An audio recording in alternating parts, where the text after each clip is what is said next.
Karbala Muharram का पहला दिन, करबला की शुरुआत।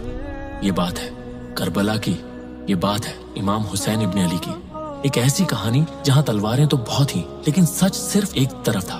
एक ऐसी जंग जहां प्यासे लोगों ने भी जुल्म के सामने सर झुकाने से इनकार कर दिया। मुहर्रम का पहला दिन 61 हिजरी, रेगिस्तान की गर्म रेत पर एक ऐसा सफर शुरू हुआ जो कयामत तक याद रखा जाएगा। इमाम हुसैन अपने घर वालों, बच्चों और वफादार साथियों के साथ सफर कर रहे थे। उनके साथ छोटे बच्चे भी थे और बुजुर्ग भी। कुछ ऊंटों पर सफर कर रहे थे तो कुछ पैदल चल रहे थे, लेकिन किसी की जुबान पर शिकायत नहीं थी। ना उनके पास बड़ी फौज थी, ना दुनिया की ताकत, मगर उनके पास था हक। उन्होंने जालिम हुकूमत के सामने झुकने से इनकार कर दिया था। रास्ते भर लोग देख रहे थे, कुछ रो रहे थे और कुछ समझ ही नहीं पा रहे थे कि दुनिया एक बहुत बड़ी सच्चाई देखने वाली है। सफर करते करते काफिला एक सुनसान जगह पर रुक गया। दूर दूर तक सिर्फ रेगिस्तान था, ना पेड़ ना पानी, सिर्फ गर्म हवाएं और खामोशी।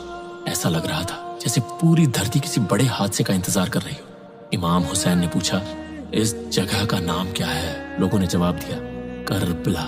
ये नाम सुनते ही इमाम हुसैन खामोश हो गए। उन्होंने आसमान की तरफ देखा और फिर धीरे से कहा, यही वो जगह है, जैसे दिल को पहले ही सब पता हो, क्योंकि यही वो जमीन थी जहां उनकी सबसे बड़ी आजमाइश लिखी जा चुकी थी।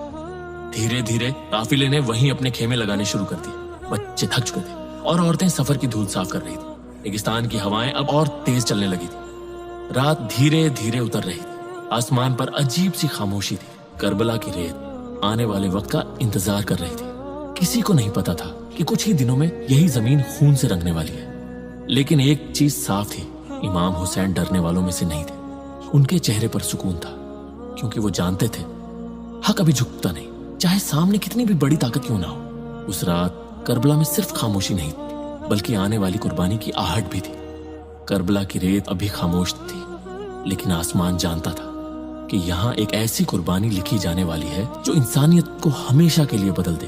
अगर आप चाहते हैं कि करबला की पूरी सच्ची कहानी इसी तरह सुनते रहे, तो चैनल को अभी सब्सक्राइब करें और वीडियो को लाइक जरूर करें। आपका एक लाइक और एक सब्सक्राइब मुझे ऐसी और बेहतरीन वीडियो बनाने का हौसला देता है। अगले पार्ट में देखिए मुहर्रम के दूसरे दिन करबला में क्या हुआ जब दुश्मन की फौज और करीब आने लगी और हालात बदलने लगे।